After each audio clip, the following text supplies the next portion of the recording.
गुरुभ्यो नमः। त्रयोदशोऽध्यायः ध्यानम्।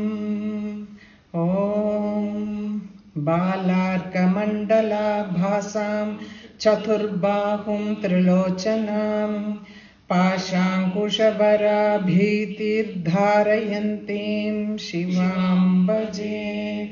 ॐ ऋषिरुवाच एतत्ते कथितं भूप देवी माहात्म्यमुत्तमम्। एवं प्रभावा सा देवी ययेदं धार्यते जगत्। विद्या तथैव क्रियते भगवद्विष्णुमायया। तया त्वमेष वैश्यश्च तथैवान्ये विवेकिनः। मोह्यन्ते मोहिताश्चैव मोहमेष्यन्ति चापरे। तामुपैहि महाराज शरणं परमेश्वरीम्। आराधिता सैव नृणां भोगस्वर्गापवर्गते।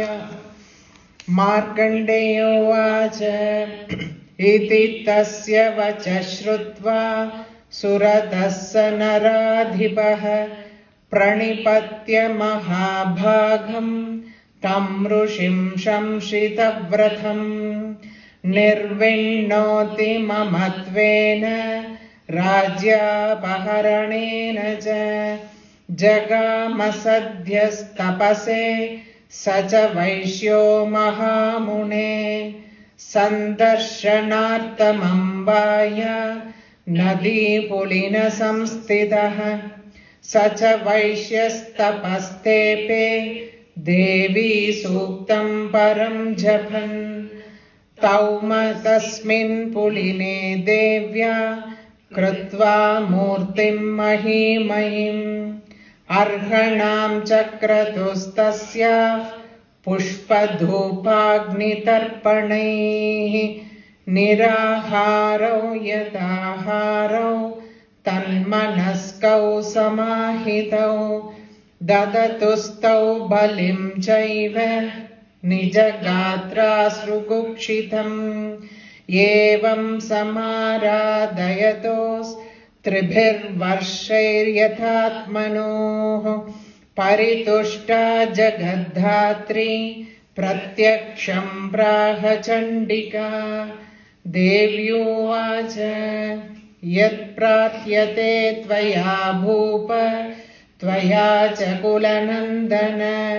मत्तस्तत्प्राप्यतां सर्वं परितुष्टा ददामि तत्।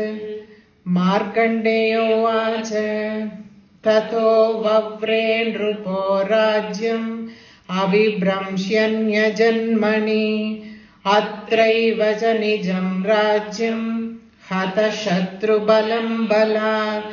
सोऽपि वैश्यस्ततो ज्ञानं वव्रे निर्विण्णमानसः। ममेत्यहमिति प्राज्ञस्सङ्गविच्युतिकारकम्। देव्योवाच स्वल्पैरहोभिर्नृपते स्वं राज्यं प्राप्स्यते भवान्। हत्वा रिपूर्णः स्खलितं तव तत्र भविष्यति। मृतश्च भूयः सम्प्राप्य जन्मदेवाद्विवस्वतः। सावर्णिको नाम मनुर्भवान् भुवि भविष्यति। वैश्यवर्यत्वया यश्च वरोऽस्मत्तोऽभिवाञ्छितः तं प्रयच्छामि संसिद्ध्यै तव ज्ञानं भविष्यति। मार्कण्डेयोवाच इति दत्त्वा तयोर्देवी यदाभिलषितं वरं बभूवान्तर्हिता सद्यो भक्त्या ताभ्याभिष्टुता।